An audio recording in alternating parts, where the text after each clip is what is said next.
name that you call when you don't really, like, sometimes you don't know how to pray, you don't know what to say, but you can just say Jesus.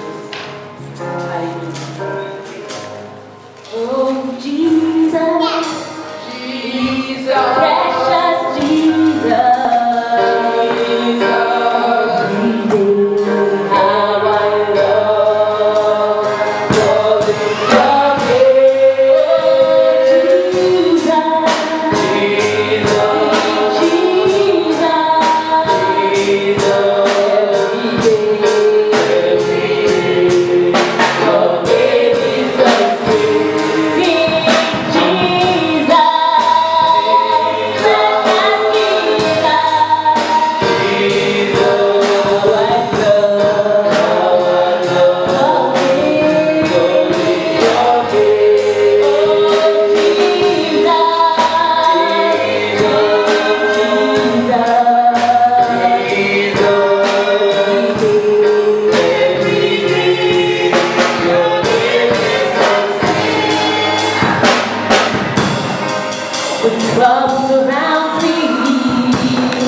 Amen. He's the centerpiece of civilization.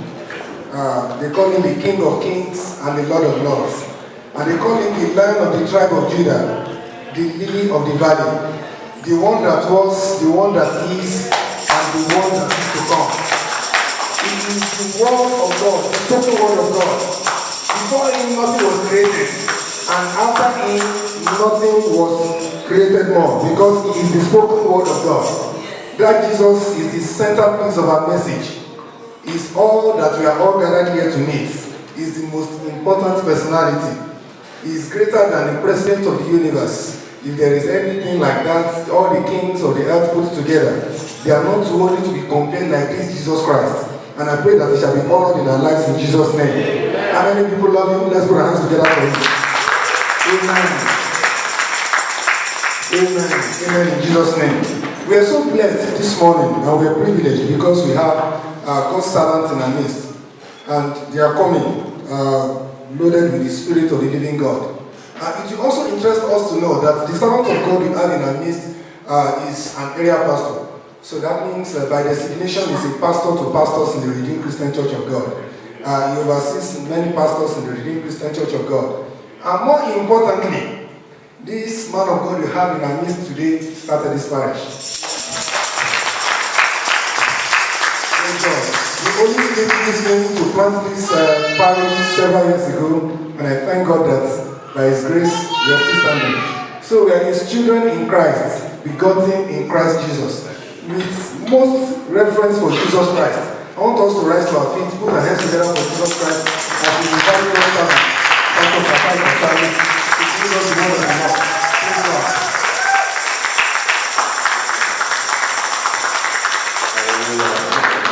Amen. Praise the Lord. Hallelujah. All the glory unto the Lord. Can just worship God. The song, a popular song anyway. There is none holy and our God. He's the one that makes things to be. He's the one that causes a man to prosper. Let us worship Him and appreciate Him.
Hallelujah. I want to just open your mouth and say, God, I thank you for my life.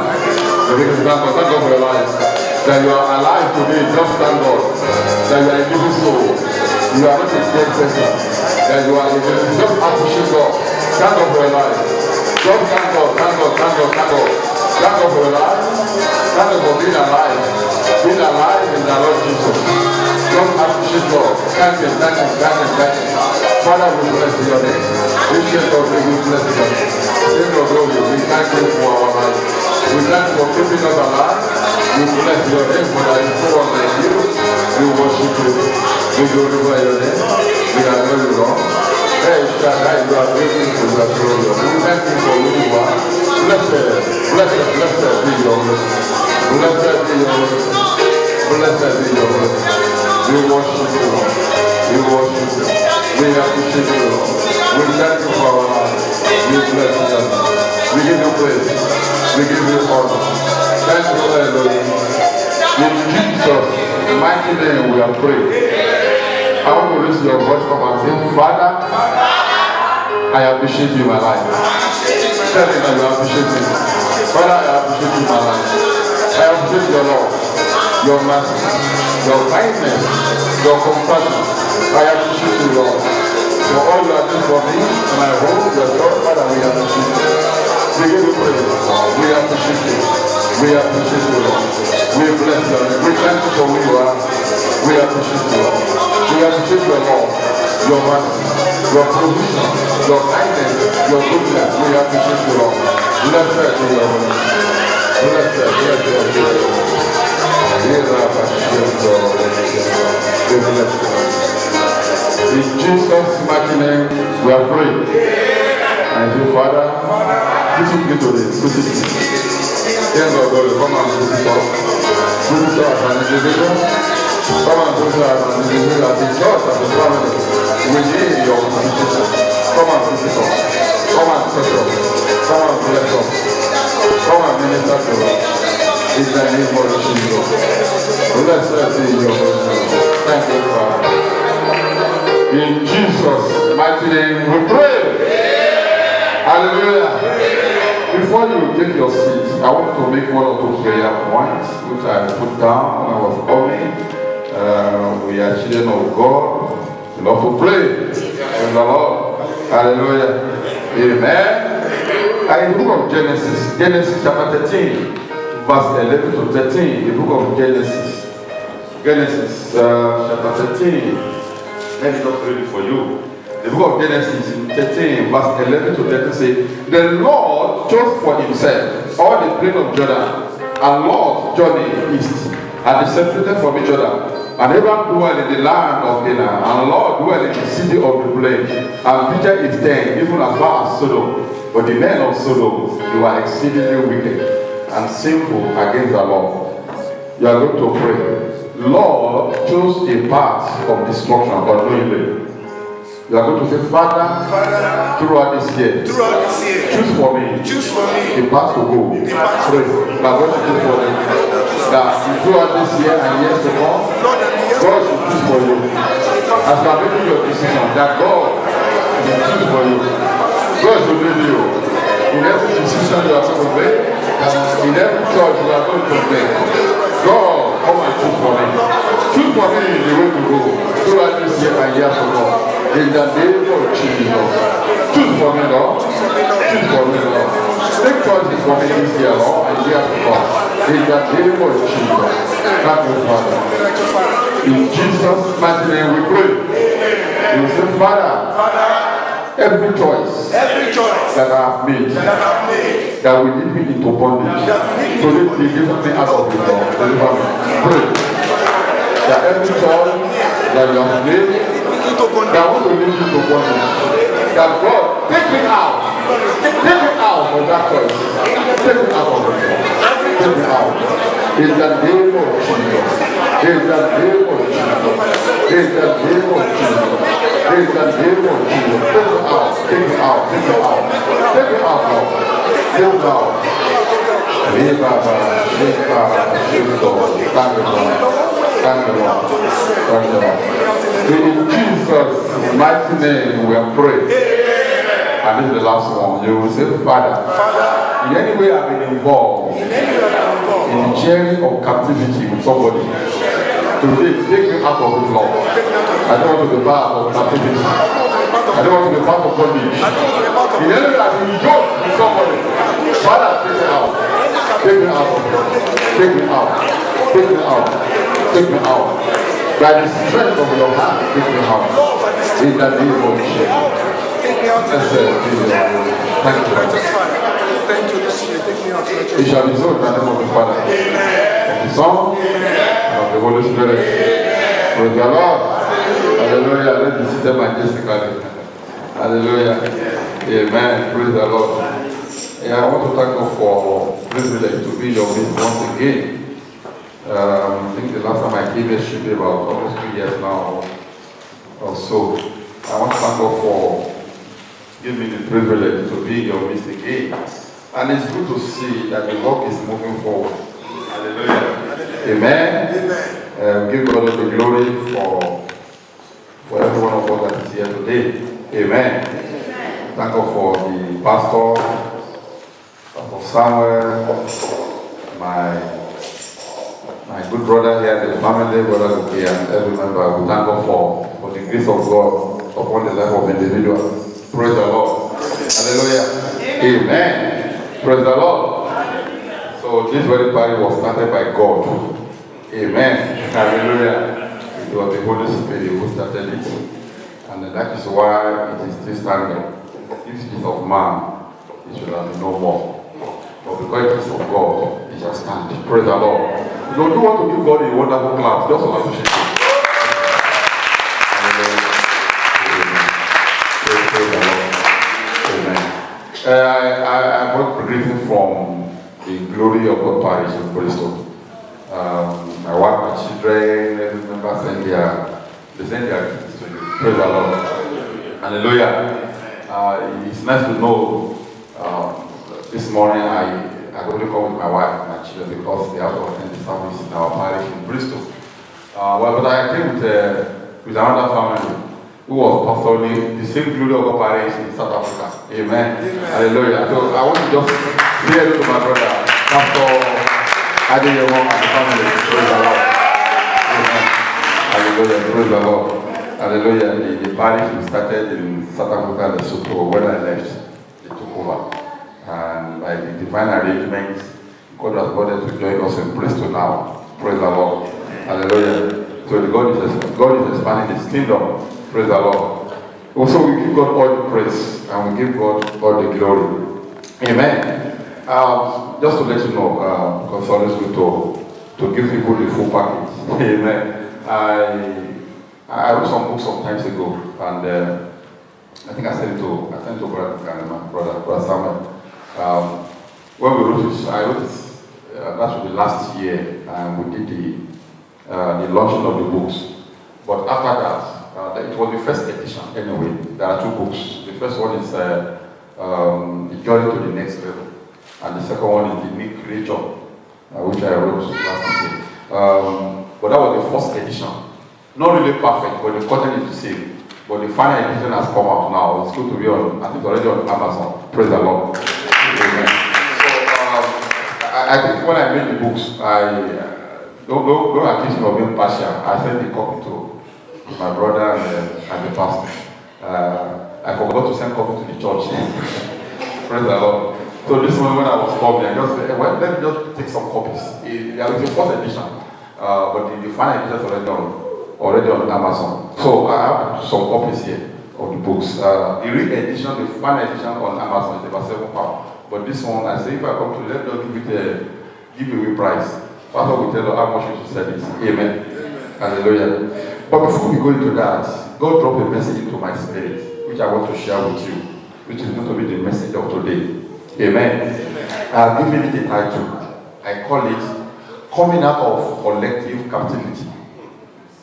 When you go to the book of Luke chapter 5, in verse 5, the book of Luke chapter 5, in verse 5, the Bible says, and Simon answering said unto him, Master, we have toiled all the night and have taken nothing.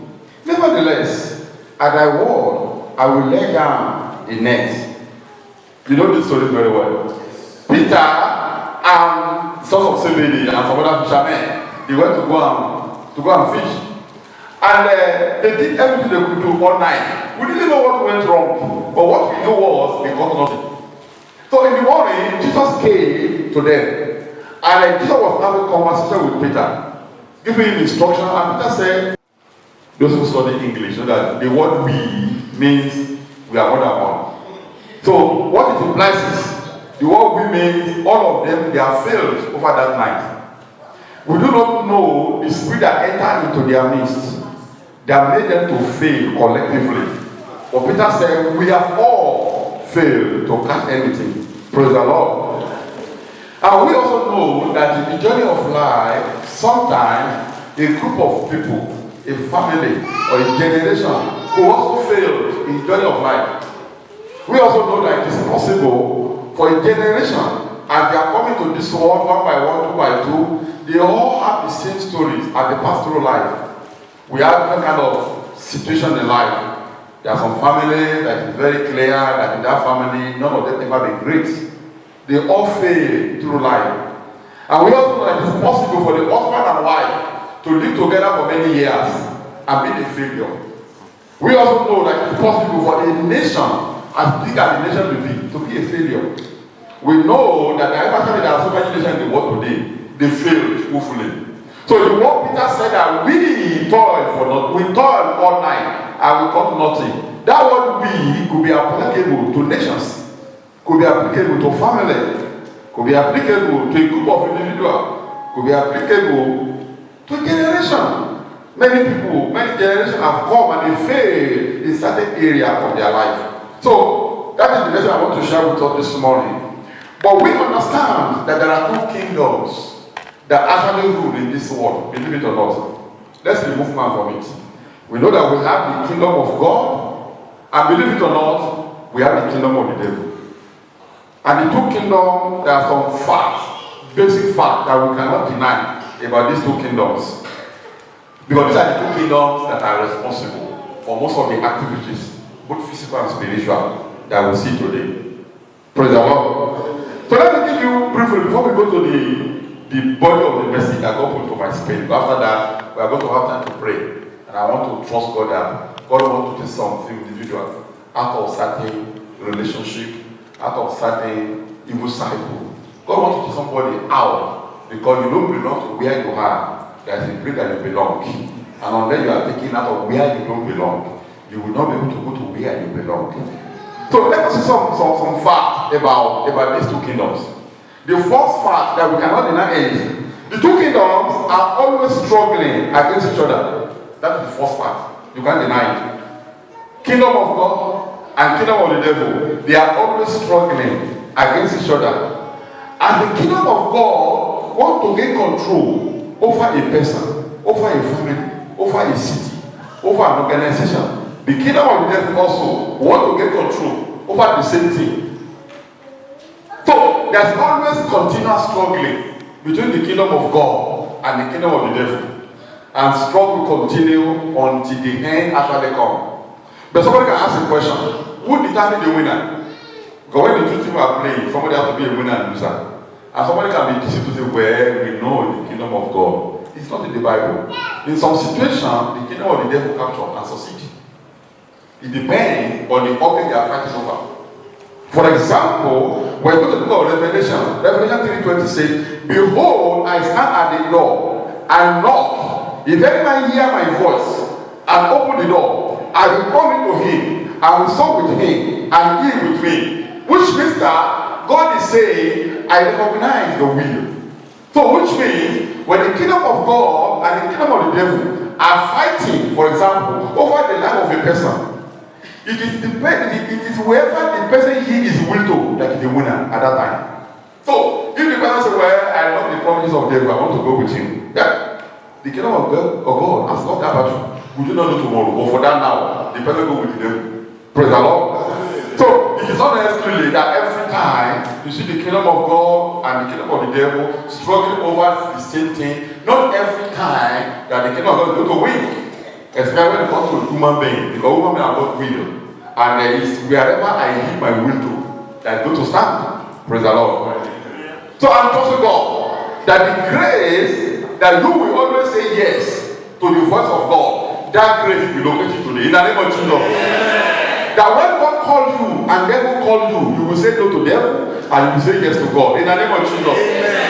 Number two, another important fact that we must know also about this two kingdom is the two kingdoms will never surrender to each other. It doesn't matter what you believe. The two kingdoms will never surrender to each other until the final day comes. The end doesn't come yet. Until Jesus comes, when everything ceases and a new order comes. But until then, the two kingdoms will never surrender to each other.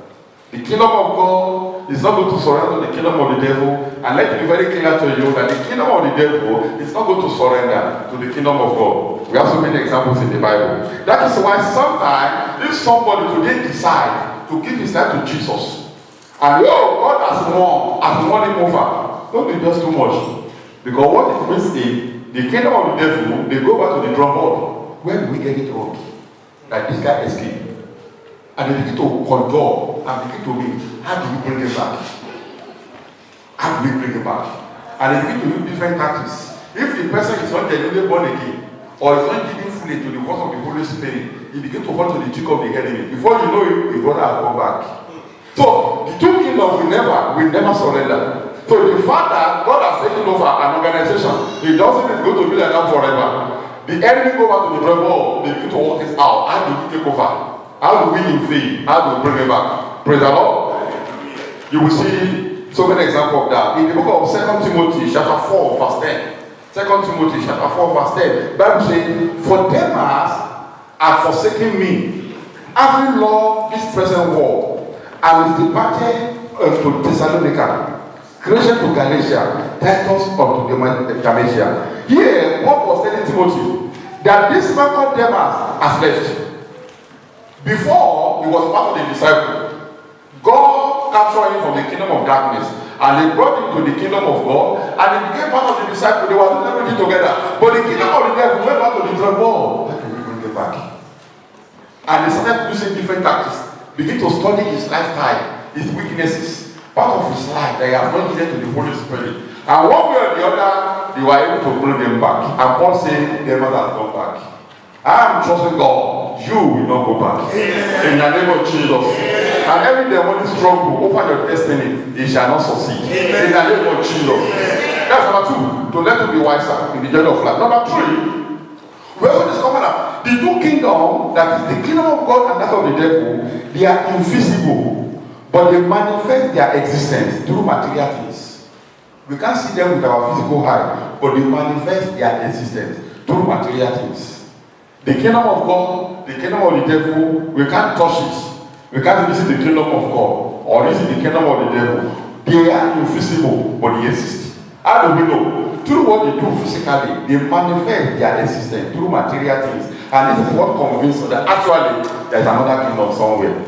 They are invisible, but they exist. In the book of Matthew 13, from verse 37 to 39, the book of Matthew, chapter 13, verse 37 to 39. Bible says, he answered and said unto them, he that soweth the good seed is the Son of Man. The field is the world. The good seed are the children of the kingdom. But the tares are the children of the wicked one. The enemy that sowed there is the devil. The harvest is the end of the world. And the reapers are the angels. Bible says that we saw the good seed. Who planted good seed? God. But we saw the weeds. Who planted? The devil. So they manifest their existence through material things. So when we look into somebody's life and we see good things happening, believe it or not, it is God that is at work. But when we look to the other side of somebody's life and we see evil things happening, believe it or not, enemy is at work. So the two kingdoms, they are invisible, but they manifest their existence through material things, through things that they do. We can look into somebody's side and say, brother, devil is at work in your life. Whether you believe it or not, it doesn't matter. But when we see things that brother is doing, we will know that devil is at work. Sometimes ago, I visited a family where the husband had to get an abuser, always beating the wife. And I told the man, devil is using you. It doesn't matter how long you can speak in tongues. Devil is using you.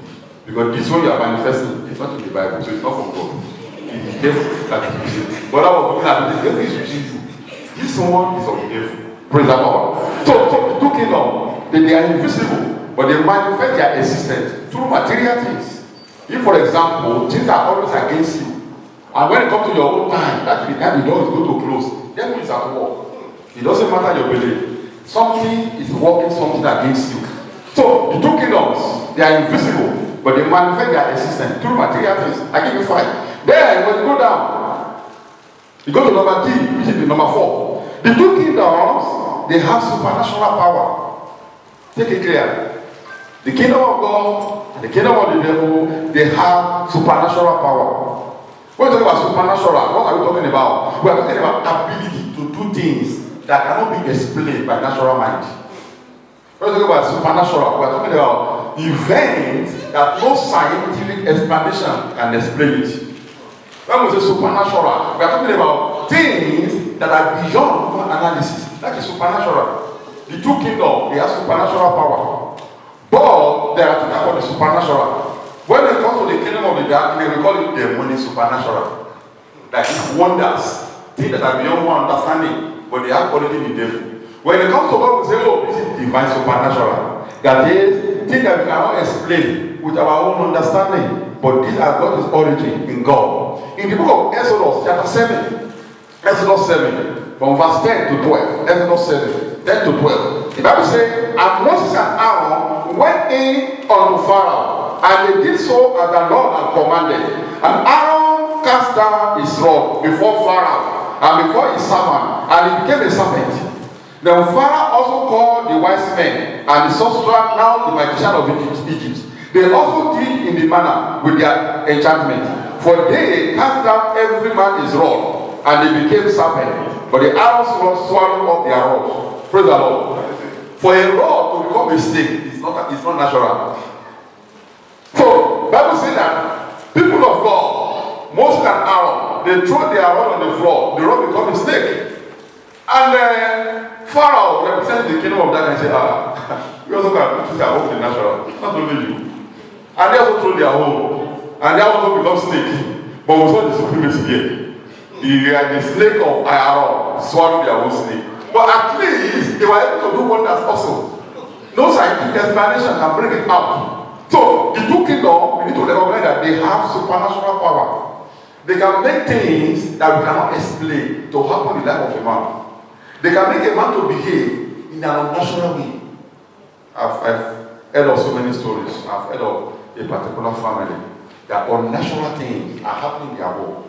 And I said, this is supernatural, or it's demonic supernatural. Unnatural things. I remember his sister those days. Remember about the state of our church anyway. She came to me one day and said, Pastor, I've come to see you. And when the woman opened part of her body, the hand, a lot of mark. She said, I was just sleeping. When I woke up in the morning, I saw a lot of mark on my body. And I said, where did this all come from? She couldn't understand it. It's unnatural, but we know that another power is at work. So the two kingdoms, they are supernatural. So I'm trusting God that every demonic influence upon your destiny today shall be taken away. In the name of Jesus. Then number E, another thing you must also know about these two kingdoms is the two kingdoms are organized. The two kingdoms, the kingdom of God, the kingdom of the devil, they are well organized. Very, very organized. For example, when you look around, when you go to the book of Ephesians 6 verse 12, Ephesians 6:12 says, for we wrestle not against the flesh and blood, but against principalities, against powers, against the ruler of the darkness of this world, against spiritual wickedness in high places. You can see the structure. When you are reading Bible, what things are arranged, you need to notice the order of things. It says, we are wrestling against principality. That's number one. That's one level. Against the power. That's another level. We are wrestling against the ruler of the darkness of this world. That's another level. And at the same time, against spiritual wickedness in another level. Praise the Lord. So we see that the kingdom of darkness is well structured. And the kingdom of God also is well structured. So the two kingdoms are well structured.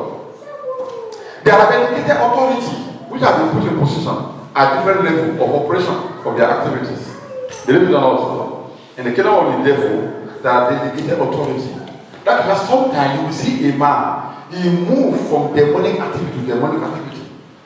You can see a couple, I've seen that one before, where a couple got married and they started their misunderstanding from shouting at each other. After some time, they graduated. The man started beating the woman. After some time, they graduated. The man started hitting the head of the woman on the wall. They are graduating. You know, you can see that demonic forces, they can be pulled in different activities at different levels. Praise the Lord. Hallelujah. So the two kingdoms are well organized. The kingdom of God is organized. That one of the devil is also organized. Now, when you now look around the world that we are living in, you are going to see this organization we are talking about. And from this organization, you can actually see how demonic forces are operating or how the supernatural are operating. Let's look into the world that we are living in, how they are being structured. For example, we have the continent. I think we have about 5 continents, but those who are going in geography. It's a lot of our geography. Praise the Lord. So, for example, we have the continent. But when you look into the continent of the world, you will discover that individual continents, they are different from each other. In terms of demonic manifestation, they manifest demonic authority or activity in different forms. For example, some continents are known for idol worship. Some continents are known for example, the kind of sickness and poverty. When you get some continents in international arena, they will say, oh, we should be that place. Praise the Lord. Some continents are known for corruption. Some continents are known for hatred towards God. Praise the Lord. And when you go deeper, from the continent we have nations.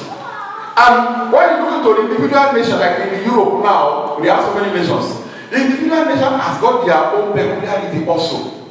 To reveal to you, there's a particular authority at work in certain area of this particular nation. Let me give an example. Some nations are known for different kind of behavior toward the name of God. Some nations are known for certain activity, hatred, unbelievable hatred. Some nations are known for different kind of nepotism, as I mentioned it. And some nations are known with poverty. Praise the Lord. Now, when you come down to the nation, down from the nation, you have regions also, where you are going to see different regions, like the north, the south, the west, and the east.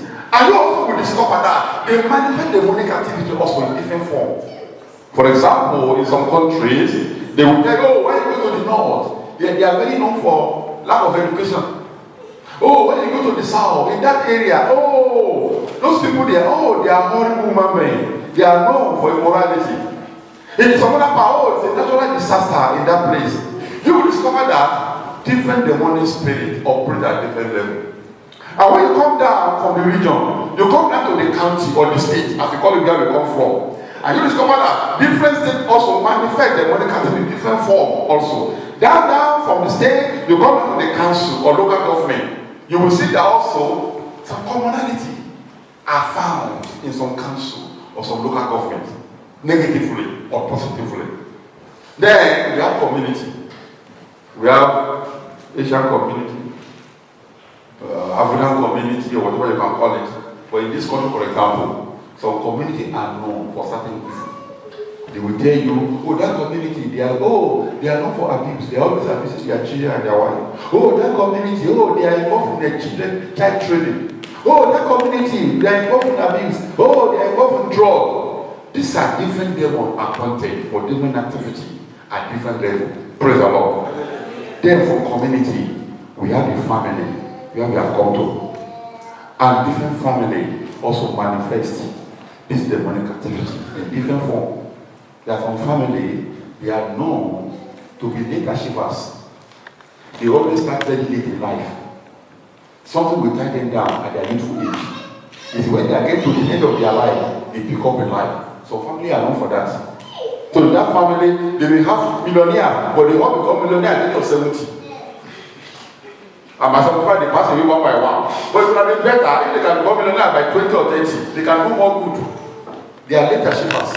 And we have some family also who are known for premature death. Something the same will just happen. I know a brother, like in a family, if I tell the breadwinner died within a particular month, and the pastor of his church called his brother, if you love yourself, don't come to this your father's house again, the body will kill you. Some family are known for this kind of disaster. Some family are known for divorce. Believe it or not. Once you get married here, complications will arise. All these are demonic activities at different levels of operation. Now, somebody can ask a question this morning. What are the open doors to all this? collective captivity or demonic activities? What are the open doors? Which is a very good question. Or before I go on to that, how can you actually describe collective captivity? That's where we started from. We're talking about collective captivity. It's a situation whereby people of the same family or nations or tribe, they show some common problems. When you discover that in a particular family, all of them, they have a common negative story. That is collective captivity. A demon has collectively afflicted them. And wherever they go, they show the same history. When we talk about collective captivity, we are talking about a situation whereby people of the same bloodline, they show the same negativity. It could be in terms of poverty. It doesn't matter how hard they struggle, they will end in poverty. It doesn't matter how far they go, they come down to level 0. And there's a common occur in that family. That means there is a spirit at work in that generation which has collectively afflicted them. See that? This is what we call collective captivity. It could be a nation also. Whereby you go to some nation, everybody in that nation, they are all corrupt. Everybody think of one thing, how to corrupt, how to steal. They are all have been afflicted by that particular demon. That's what we call collective captivity. So the question this morning is, what are the open doors? What are the open doors to all this abnormality? I give you some before we go to the prayer and see how to come out of it. Then we go to the prayer and then we trust God for the leading the prayer. The open door, number one, it could be through the father of a home. The father.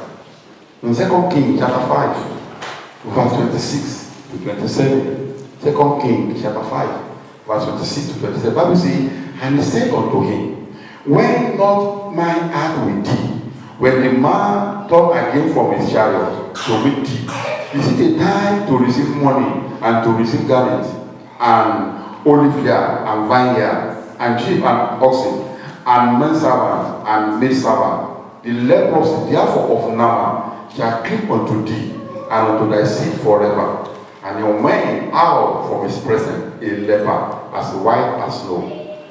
In this very story, which you know very well, Gehazi, the servant of the man of God, took gifts from Naaman. Naaman was having leprosy. A man of God gave him his instruction, go and wash in the river Jordan 7 times. The man went. But when this man was with the man of God, he brought gifts. A man of God told him, don't need your gift. Our God is richer than you. Go away with your gift. And then this man called Gehazi. He went behind to go and meet him and collect the gift. When they came back, man of God asked him, where are you coming from? He lied again to complicate his matter. And man of God said, well, because you have done this, the leprosy of that man will enter into you and your generation. Which means every child that this man is going to produce, they have been collectively afflicted. It doesn't matter whether it's a boy or a girl. Until that child or those children grow up and they begin to choose Jesus genuinely, that's when they are going to free from that captivity. So they can come through a father into a home. A sister was getting married and she came for a counseling. So we have been having different sessions of the counseling. You come, and on this particular session, the Holy Spirit just moved me. That sister, let's go now into your generation. Where do you come from? Where have you been? Tell me something about where you come from. And the sister said, Pastor, it's on record that in our family, that actually she had been thinking about it, but she didn't know how to tell me that in our family, everyone that got married in our family, when they got married, it doesn't matter how rich the man may be that the person has married. Shortly after that, they will enter to financial hardship. And that hardship is going to degenerate. And the peace of the family will be threatened. And finally, they will divorce. So the lady said, all our sisters who have married, they have come back home. And I said, well, it's good you have told me. But can you tell me something about your father? Or about your grandfather? And the lady said, according to what she was told, the grandfather or great-grandfather was involved in slave trading. He used to buy slaves from different parts of West Africa and go and sell them. And God was not telling me that it was through that slave trading that God was released upon him. That every child that will come out of him, they will also be slaves in their destiny. And God led me to pray for her. And we pray, and God answered. He got married, now he's fine in the marital home. Sometimes, children are born from a particular generation and be collectively affected because the pipe that produces that water is contaminated. It doesn't matter how pure the water is. Once it comes out from the other side of the pipe, it shall be contaminated. But that's the good news. In Genesis, Galatians 3:30 says, Christ has redeemed us from the curse of the law, being made a curse for us. For it is written, curse is everyone that hangeth on a tree. That means Jesus was sent to this world for this kind of demonic activity, so that Jesus can set us free and redeem us from the curse. But when you become Christian, you are not automatically set free, because what the Bible says, at the name of the nation of Jesus, every knee has to bow. Which means after you have accepted Jesus, you need to enter into his presence and take hold of his name and begin to use the name of Jesus. Identify those things in your life that are not normal and begin to use the name of Jesus upon them. As you are doing that with authority, Bible says you begin to bow. So today I decree concerning you, I decree that every seed of bondage in your life, they will all bow today to the authority of Jesus. In the name of Jesus. That's number one. Number two, another open door to this demonic activity or captivity, whatever, is they can get to the mother of the house. The book of Hosea, chapter 9, verse 11 says, and from Ephraim their glory shall fly away like a bird, from birth, from the womb, and from the conception. That's the book of Hosea, chapter 9, verse 11. The Bible says that the womb has been cursed, and every child conceived in this womb and produced, they will all have lost glory. No wonder you see some people in life, you can't just explain. Things are not just normal. You can see, not because they have committed sin. Things are not just normal. Things are just working against him. If he didn't work against himself, something will work against him. Because the glory has flown away from the bed. Some womb are cursed because of evil done by that particular person. There are some families today that have history of late achievement, but the glory has flown away. Some family have got history that they don't, it's only during their little age, they wait their little age, they realize the importance of life very late. The first 30 years of his life, he will spend it in rubbish. By the time he realized that this is not the way I have to follow, the man was already 40. By the time he begin to put in all the effort, before he is able to break through, he's already 60 or 70.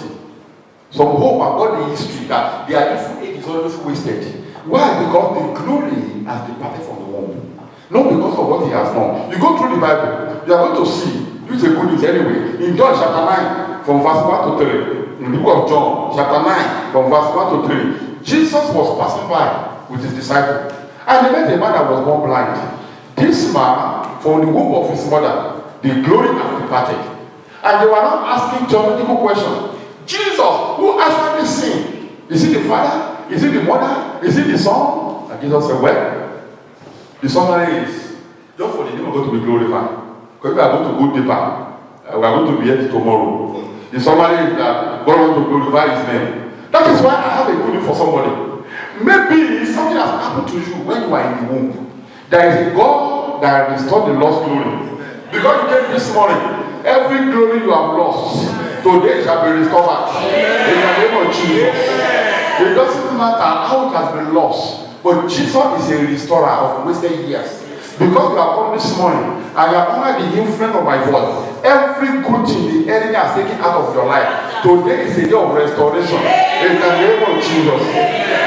That's number two. And number three, which is number C. Another open door to collective captivity is through the joint action of the family.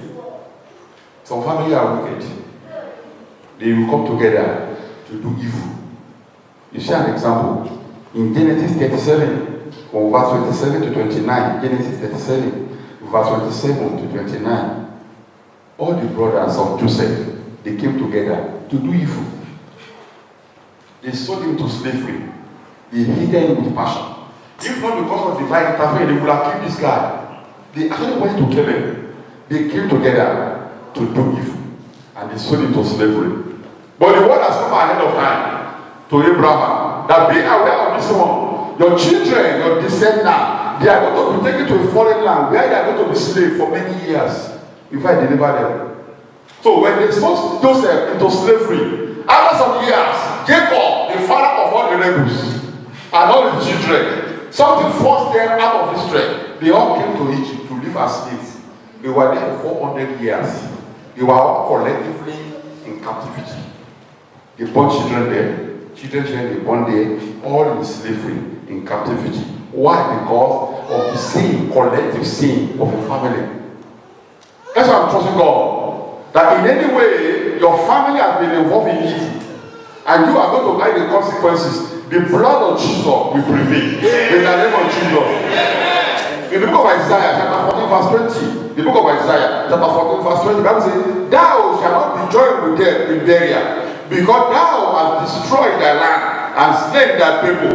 The seed of evildoer shall never be renowned, that the seed of wicked shall not be renowned." But there is a good news in the book of Ezekiel. In the book of Ezekiel chapter 18, verse 1 to 3. Ezekiel 18, 1 to 3. It says, "The word of the Lord came unto me again, saying, What mean ye that ye use this proverb concerning the land of Israel, saying, The father hath eaten sour grapes, and the children's teeth are set on edge.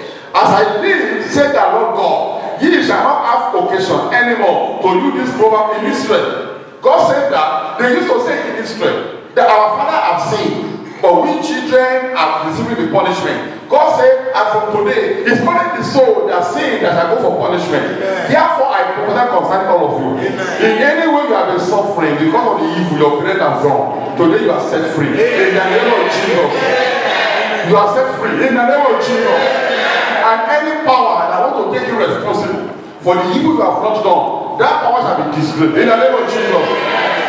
Collective captivity. Number 3, I want to open up is through the community.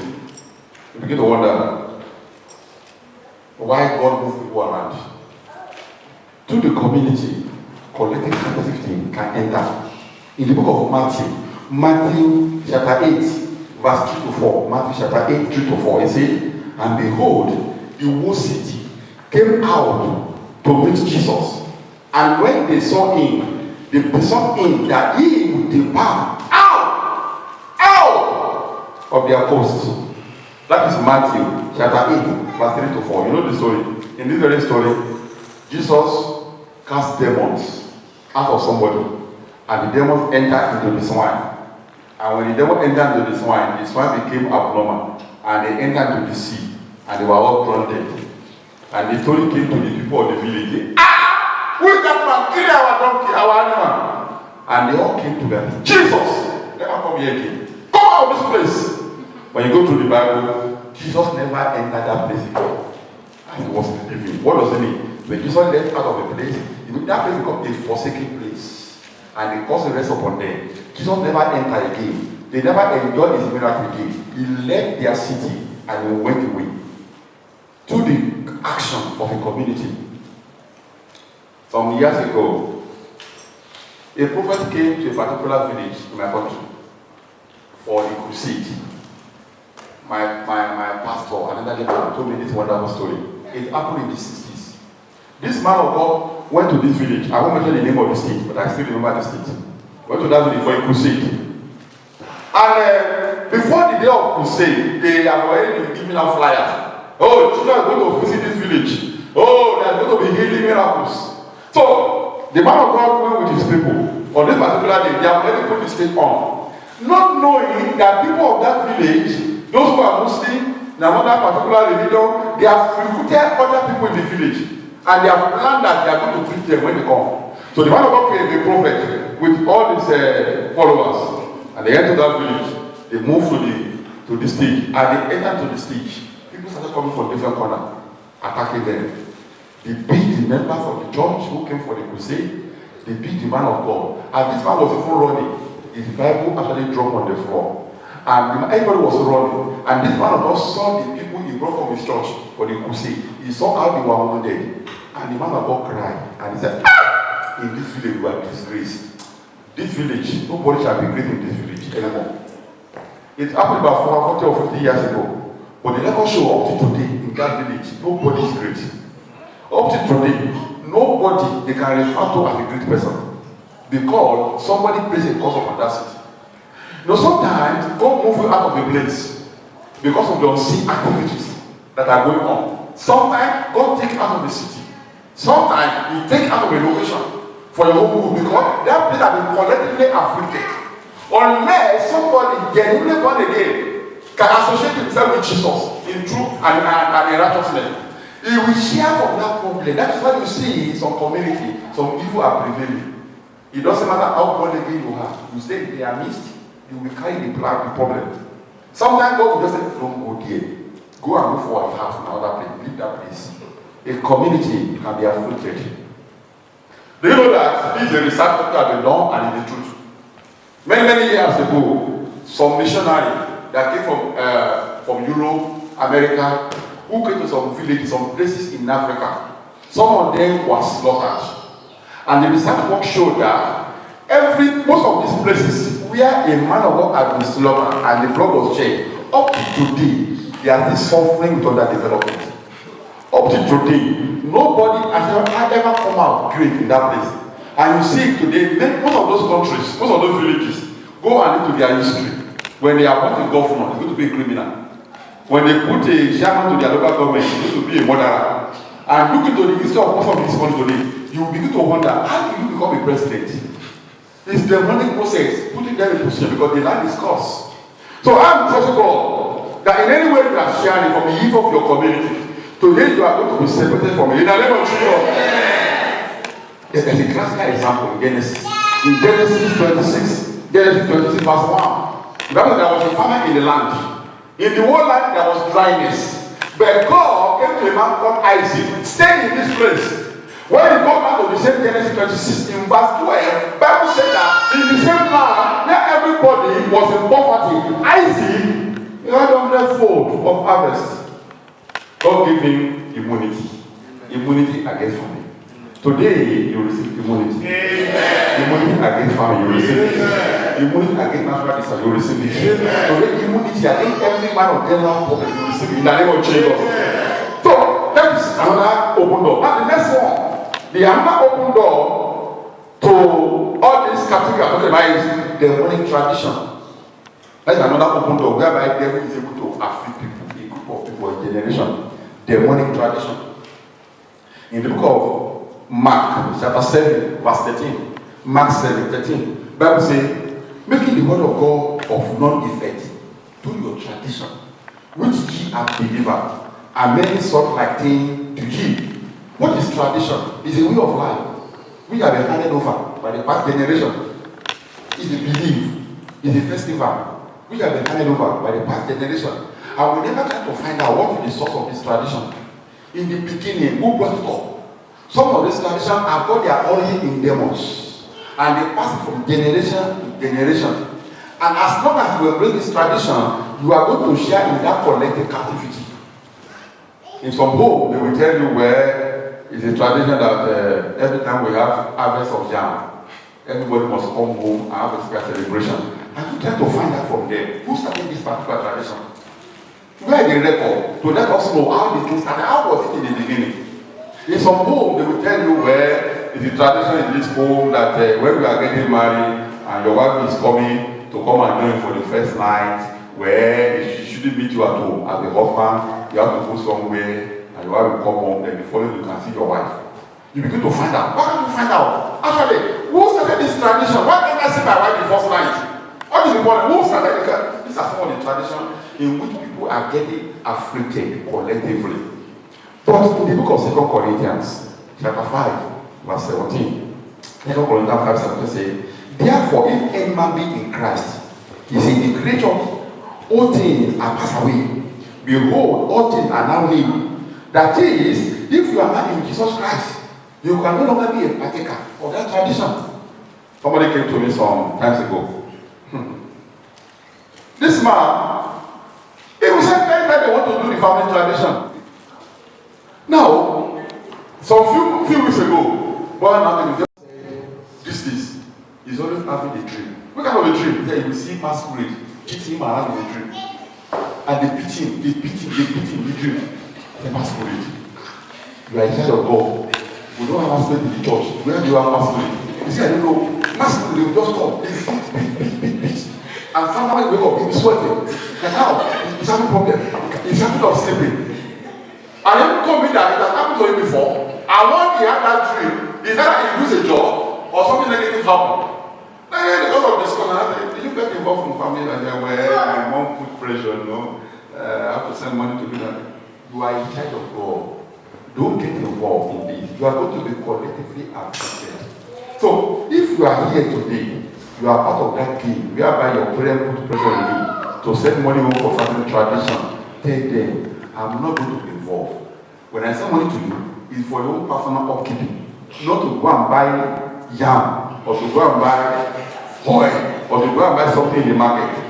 To certain tradition, I'm not part of it. So I'm trusting God that every demon operating in your earthly family that have power over you, that Lord will overthrow in the name of Jesus.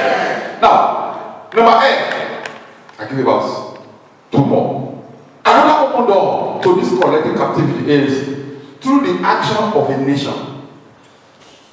Some countries carry curses. Believe it or not. In the book of Matthew 27, verse 24 to 25. Matthew 27, verse 24 to 25. The Bible says, when Pilate saw that it could prevail nothing, but rather a tumor was made, he took water and washed his hand before the multitude, saying, I am innocent of the blood of this just person. See ye to it. Then answered all the people and said, his blood be on us and on our children. This is a wonderful story. Nobody can make. It's amazing. The nation of Israel came together that Jesus should be crucified, but they need authority from Pilate. And Pilate said, I don't want to be involved. And the one nation said, you don't want to be involved in the shedding of his blood. Don't worry, forget about the blood. Let the blood be upon them and all their children. Do you know up to today? That cause is still at work. Up to today, that nation, they are still in war. And when you look at the nature of the world they are in, they will never come out of it. Because all the nations that surround them, they are watching them if and they know. From generation to generation. That is collective captivity. Some nations have done so many evil. That is why the Bible says, pray for your leader. Because every decision a leader takes, it affects all the subordinates. Some years ago, some of you will remember this one. For those of you who are from Nigeria, in 1977, Nigeria celebrated Festa, the celebration of idol. People came from different parts of the world with their idol. Brazilians came with their own family. People from Costa Rica, they came with their own. Different parts of the world, they all came with idol. They came with their demons to Nigeria for festivals themselves. And after it was a big celebration for those of you who can still remember. And after the celebration, people went home. While they were going, they left behind their demons. And from there, underground activity started in that country. Gradually, you begin to discover that people who are coming to the helm of affairs, they are mad people. They want to help to produce leaders that will destroy the destiny of your own children. People that are insane, they become governors. They become local government chairman. People that you cannot really explain what is actually happening, they become the president of the nation. You begin to see them on people in different positions. And you know that up to the problem has still there. I was talking to a man of God some time ago, that was about a year or 2 years ago. And I told the man of God that, sir, with all your experience, what can you say about this country called Nigeria? Is there any hope? And the man said, Pastor Pasali, I'm a pastor. I know Bible. And he said, this country is going to be good, but not in this generation. I said, what do you mean, sir? He said, go through the Bible. When a problem like this is coming, the generation will always go through it. So it's going to be next generation. He said, what do you mean? I'm like, he said, before things can be okay, let me tell you the reality. I was telling you, I'm a pastor. Before things can be normalized the way it was about 40 years ago, 50 years ago, it will take not less than 5 decades. He said, hey, it's a serious problem. And you go through the Bible, you discover that whenever God decides to send Israel into bondage, it takes a generation. So a nation can be collectively afflicted. And when you still go to that particular nation up to today, I'm telling you the truth. Go and interview everybody on the street. They are thinking of one thing. how to get to the hem of Africa and destroy you. You begin to wonder. People will go to church after the service. What is your plan? Just put me in position and will steal money. People will preach in the church after the service. What is your plan? Oh, let me just find my way. I will show them. I'm not a fool. These are the money activities.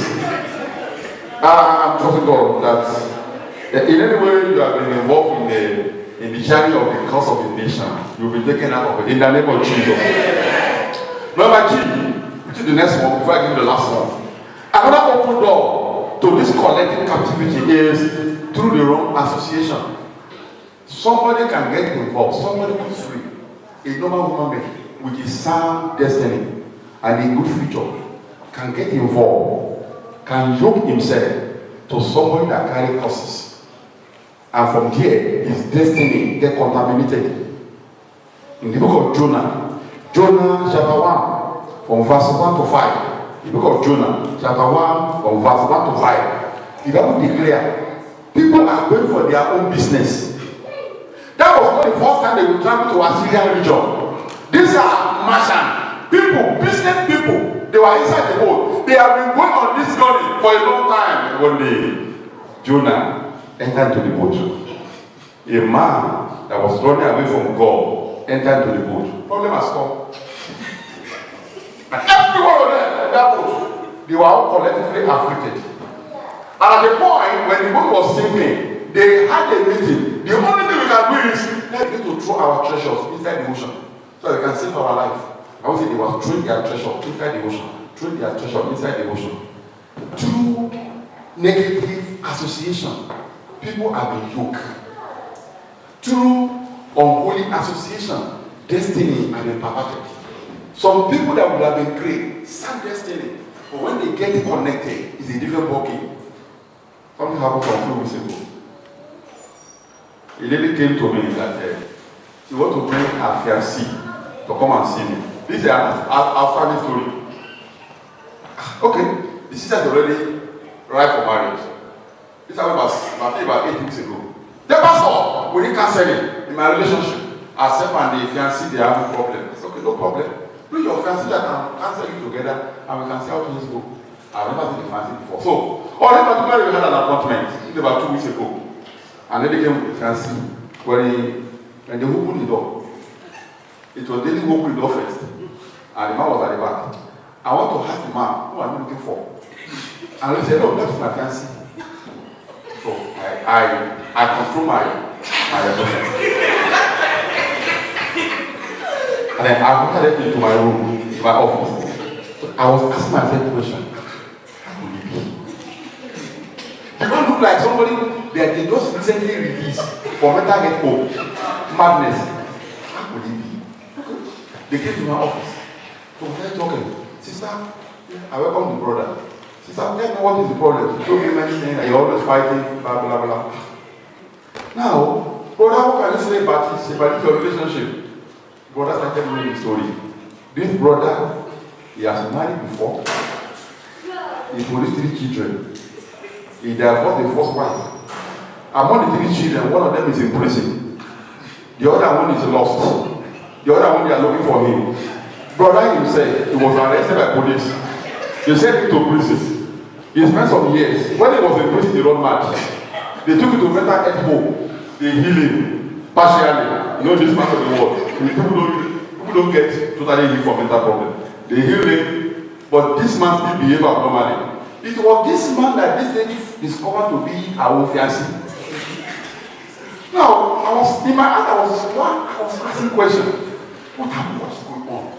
I asked the lady, what about your opinion? What did they say? She said, Pastor, my mom, she's demonic. So what do you mean?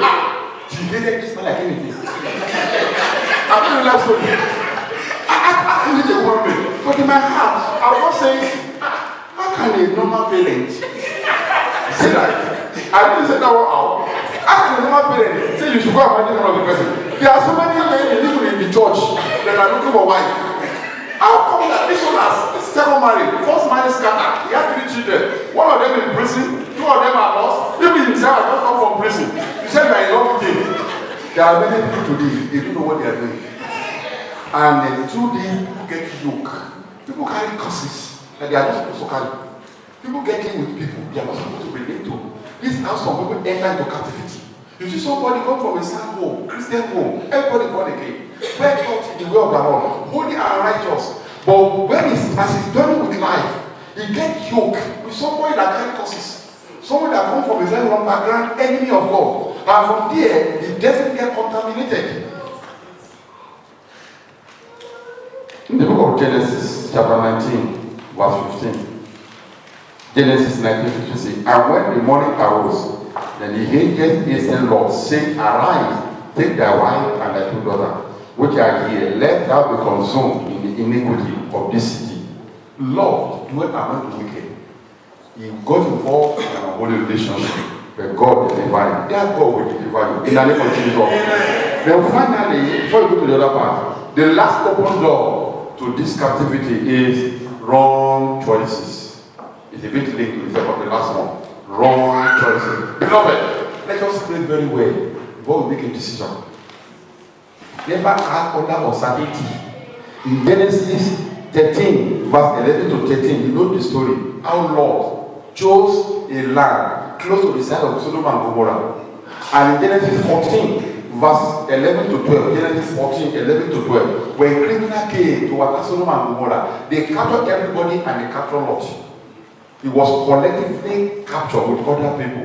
Why? Because he got it wrong from the beginning. He made the wrong choice. In your journey in life, make sure you make the right choices. Don't look at the surface. It can look good today, but tomorrow it will not be good. That is why you need to pray and pray and pray and pray. And after you have prayed, don't forget to pray again. Make sure that under uncertainty, you don't take a decision. Make the right choice in life. When you are not sure of the right direction, take a little bit pause.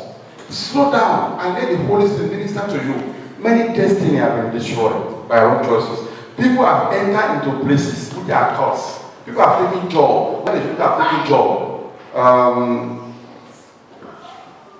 it's started to be a member of our church some years ago. He got a job in a particular company. I won't mention the country, I won't mention the name of the place. He got a job in a particular company. In that company, it's on record that every 25th of December, somebody must die. The question is, why should it be a particular day of the year? So this sister was working in that company, but she was a member of our church. She was coming to the church, but she had got a friend who believed that she doesn't need God, also working in that company. So he came to 25th December of that very year. This friend of our sister has got a child, a grown-up child about 20 or 25 years of age, who was about to come out from the university. They were inside the car. Mysteriously, he died. That's when he started. Is wrong. There are some places you shouldn't go. There are some places you shouldn't enter into. It is not because of anything, but because something is wrong in that place. You know the story of part of our chapter 16, when disciples they were going around on their evangelism. At the point Peter was about to enter to Asia Minor. Only go to it, don't go there. Go this side. There are places you are not supposed to go. So I'm trusting God that as from today, whenever you are making a decision, God will take the central figure in the name of Jesus. Now, lastly, before we go to the prayer, somebody can ask a question. Okay, Pastor, how do I come out? Good question. How do I come out of this? I discovered that the collectively yoke. I discovered that the place I've been to, I've entered some problem, difficulty. How do I come out? Number one, identify the evil pattern of bondage. You cannot come out of what you don't know. You must identify. What is that activity? What is that is wrong in that area of my life? You must identify it. Examine your life. See in any area of your life where you are showing some common problem. Either to people at the place of work or to people in your family. Try to identify it.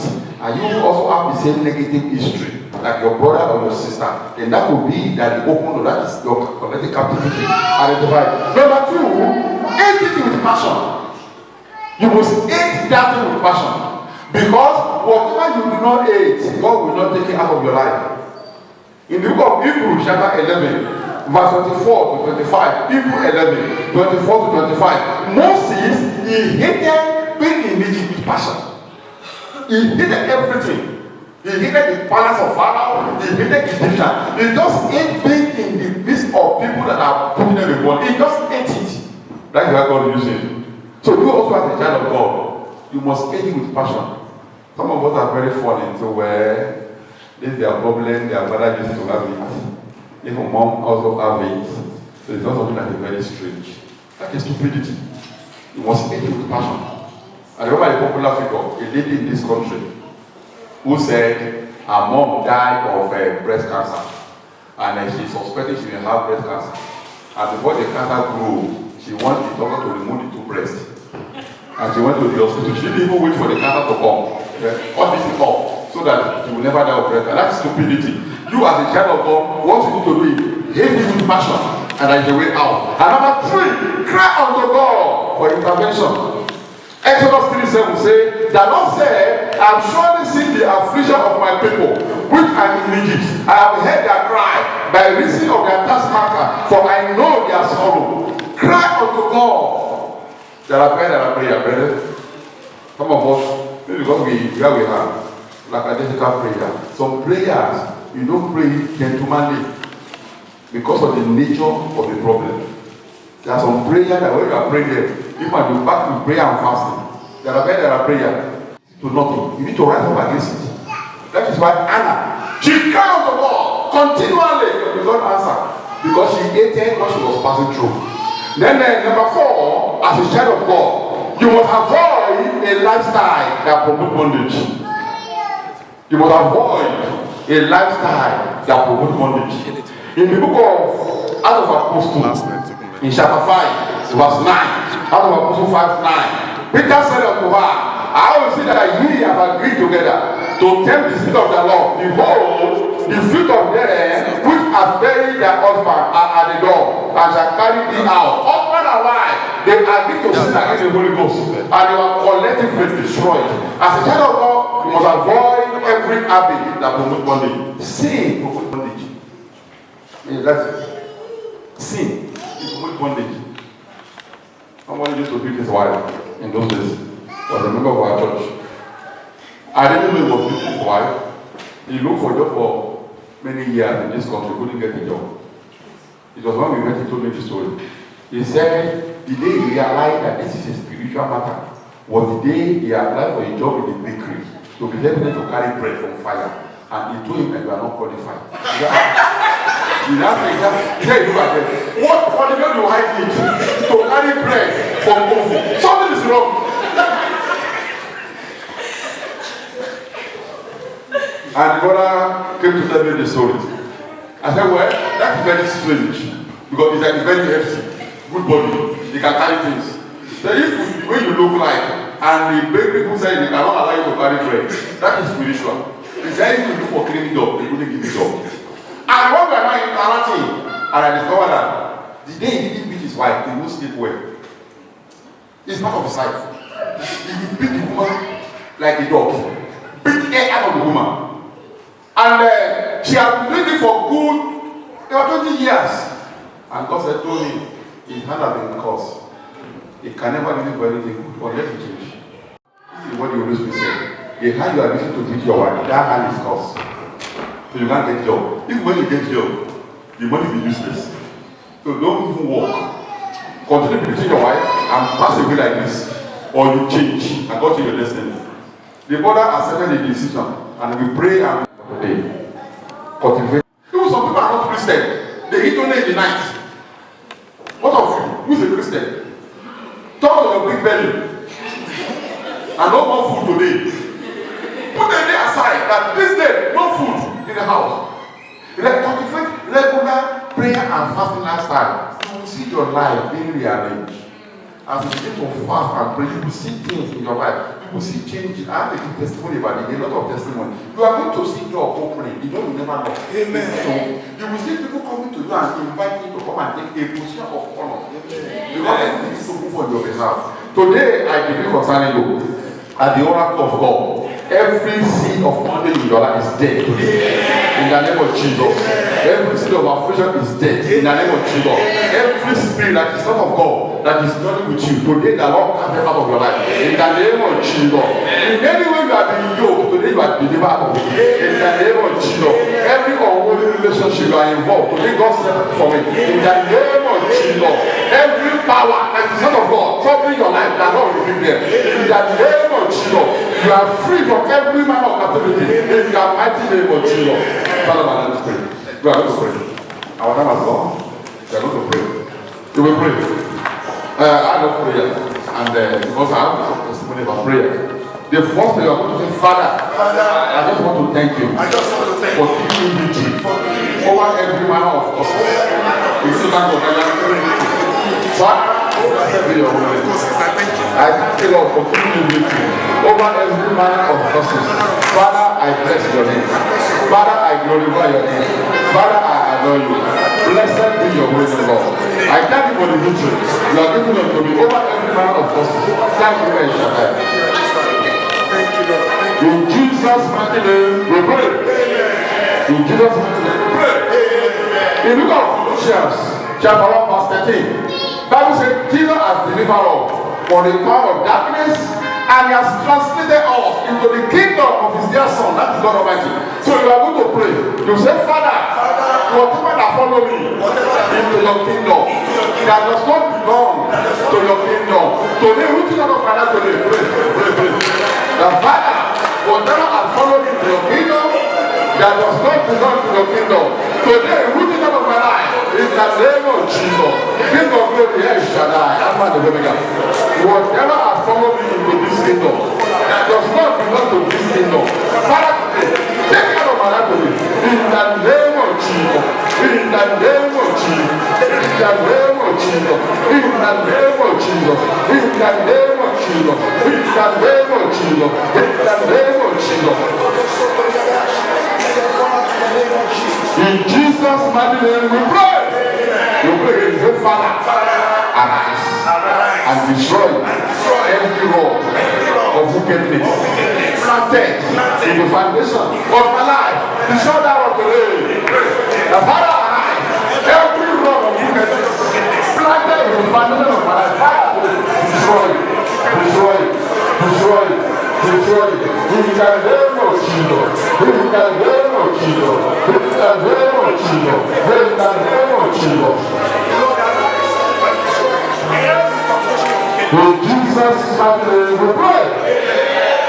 In Exodus chapter 12, from verse 12 to 13, Bible says, God said, I will pass through the land of Egypt that night.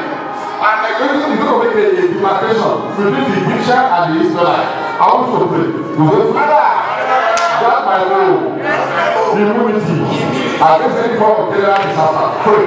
Father, that my role, immunity, against any form of general disaster. In the name of Jesus. In the name of Jesus. In the name of Jesus. Father, by your power, that my role, immunity, against any form of general disaster. In the name of Jesus. In the name of Jesus. That is why. In Jesus' name we pray. Luke chapter 5, verse 5. I said, we have done all night. We are going to pray. You say, Father, let your favor single me out of every manner of collective bondage. Yes, pray. By your favor. Let your favor single me out. Let your favor single me out from every manner of collective bondage. In the name of Jesus. In the name of Jesus. In the name of Jesus. Father, by your favor, single me out of every manner of collective bondage. In the name of Jesus. In the name of Jesus. In the name of Jesus. When Jesus started in the way, he said, Father, I come to the altar. I'm not in the altar. I don't pray. I come to the Father. Your power, and unto your glory. Make my case different from every member of my family. Make my case different. Tell God. Make my case different. Father, by your power, of your glory. Make my case different, God. Make my case different from every member of my family. my family. Let my name be the Lord. In the name of Jesus. In the name of Jesus. By your power of the Holy Father, make my name different from that of every member of my family. In the name of Jesus. Make my name different from that of every member of my generation. Give me favor and provision. In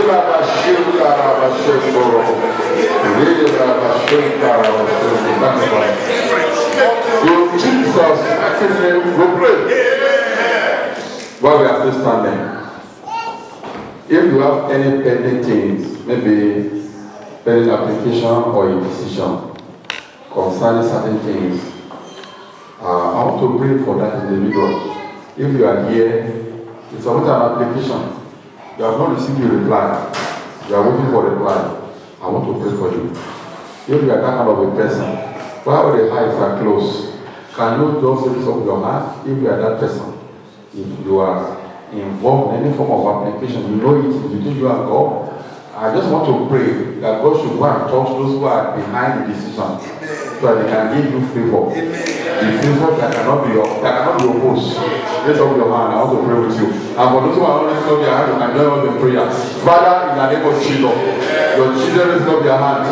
Every application they have submitted, Father, I pray, release your favor. In the name of Jesus, those who are behind the decision, touch their hearts to grant the application of your children. In the name of Jesus, executive approval. Release upon this application. In the name of Jesus, King of glory, so that application say yes. In the name of Jesus, let the heaven say yes. In the name of Jesus, and so it shall be. For in Jesus' mighty name we pray. Why we close our hands? I want to pray for those who are having the thoughts that certain things will go wrong in their life. And Lord say I should reveal that thought. Somebody now may be well to be told, I don't know the number. After they kind of a thought, something is going to go wrong. And Lord say I should pray with that person. While the eyes are closed, can you lift up your hand? Let me pray with you. You are having the thought that something is going to go wrong. Let the eyes closed. Lift up your hand. Father, in the name of Jesus, your children raise up their hand. I reveal that negative thought. In the name of Jesus, every voice that is not of God, that is speaking deception into your hearts, that voice, I paralyze it. In the name of Jesus, every negative thought in your heart today, I replace it with the thought of God. In the name of Jesus, every evil thought in your heart, I replace with the good thought. In the name of Jesus, receive the mind of Christ. In the name of Jesus, and so it shall be. For in Jesus' mighty name we pray. In Jesus' mighty name we pray. This is the last one. I want to pray for those that walk in a place where there is a rumor or a sign that there could be loss of job where they are walking. I want to pray that God will separate you out of that. You are not going to be part of it. Why would they have to raise up your hand that person? So you are again walking in a place that is a threat that will be loss of jobs. I want to pray with God. Raise up your hand everywhere. Father, in the name of Jesus, your children raise up their hand at their places of work. Father, protect their job. In the name of Jesus. Every loss of job that will take place where they are working, Father, separate your children from it. In the name of Jesus. I pray for immunity against job losses. Receive it now. In the name of Jesus. Where your children are working, Lord, let no man touch their job. In the name of Jesus. So it shall be. So in Jesus' mighty name we pray. While we still close our eyes, some criminal went to a certain area in Bristol to go and operate. They stole so many cars, but there was a sister there in the family. They couldn't touch their own car. They took many cars away, they saw many cars, but they couldn't touch their own car. I want you to pray. You say, Father, all you are giving unto me, all that you are giving unto me, protect them from any form of attack. From every form of attack. Pray. In the name of Jesus Christ. Father, That you are giving unto me, all that you are giving unto me, protect them, Lord, from any form of attack. In the name of Jesus. In the name of Jesus. In the name of Jesus. All that you are giving unto me, Father, protect them from any form of attack. In the name of Jesus. In the name of Jesus. In the name of Jesus. Thank you, Father. In Jesus' mighty name, we are praying. The Lord said to pray for all those who are workers in the church. If you are a worker in this church, if you are in the worship team, or you are a worker in the Bible study department, can you lift up your hand? Let me pray with you. If you are a worker, those who are workers in the church, lift up your hand very well. The eternal rock of ages, El Shaddai, King of glory. These are your children that you are using to move your church forward. Father, they have formed a partnership with you concerning the business of your kingdom. Father, I pray from today, form a partnership with them concerning their own life also. In the name of Jesus. As they are using this one, Lord, to promote your kingdom, Father, I pray, promote their life also. In the name of Jesus. As your children are serving you through this church, laboring to move your church forward, Father, I pray, let everything you have created serve them. In the name of Jesus. In this very church, Lord, these are the people you are using for different assignments. Father, I pray, in their own life also, let favor locate them. In the name of Jesus. Let help locate them. In the name of Jesus. As they are building your kingdom through this, your Almighty build their life. In the name of Jesus. Build their marriage, build their job, build their career, build their ministry. In the name of Jesus. And build their destiny, Lord. For Jesus' mighty name we pray. Father, I want to thank you for today. I give all the glory. I give all the honor. I give all the adoration. I want to thank you for everything you have done. We thank you for your words. We thank you for all that your Holy Ghost have done in our midst today. Receive all the glory in the name of Jesus. As we have spoken at your ears today, Father, do and do exceedingly in the name of Jesus. Let it be well with us, Lord. With your church, let it be well. This is the glory of God Parish in Exeter. Father, I pray in this church, let your glory be seen in the name of Jesus. Lift up your church in the name of Jesus. Promote your church in the name of Jesus. I pray for the pastor, Almighty God. Let him be a carrier of your glory in the name of Jesus. Through your pastor, you have put here, Almighty God, El Shaddai, and bring this to church in the name of Jesus. Make this church a center of solution in the land in the name of Jesus. Make it the center of healing. In the name of Jesus. Father, every soul that steps into the glory of God in Exeter, let them have an impartation with your glory. In the name of Jesus. In this will change life, transform destiny, visit life. Father, El Shaddai, prepare that destiny. In the name of Jesus.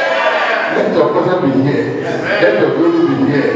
To you be the glory. To you be the honor. For Jesus' mighty name, I pray. Hallelujah. Amen. Praise the Lord. Hallelujah. Let's give the clap of God to Jesus Christ, the King of Kings and the Lord of Lords. Amen. Before we share the grace, I want us to stretch forth our hands and pray for the man of God. The Bible says, "In whom I will show compassion."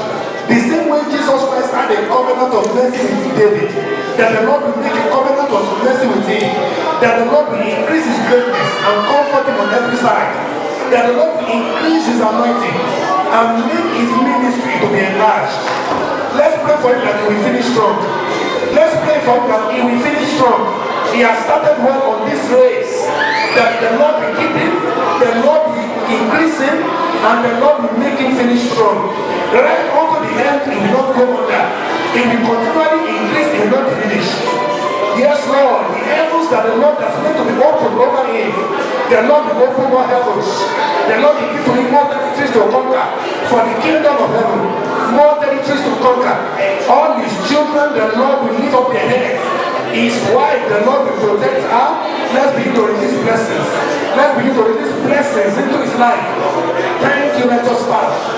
Thank you, Spirit of the living God. We bless you, Holy Spirit, for what you have done today. We return all the glory to you. We return all the glory to you. In Jesus' name we are praying. I just want to celebrate God for all that he has done this morning. Let's thank Holy Spirit. Let's thank Holy Spirit. Let's thank God. Let's celebrate God. Let's thank him. Let's thank him. Let's thank God for all that he has done. Thank you. Thank you, Jesus. Let's shout, thank you, Jesus. Let's shout, thank you, Jesus. Let's shout, thank you, Jesus. Let's share the goodness of fellowship. May the grace. Our Lord Jesus Christ.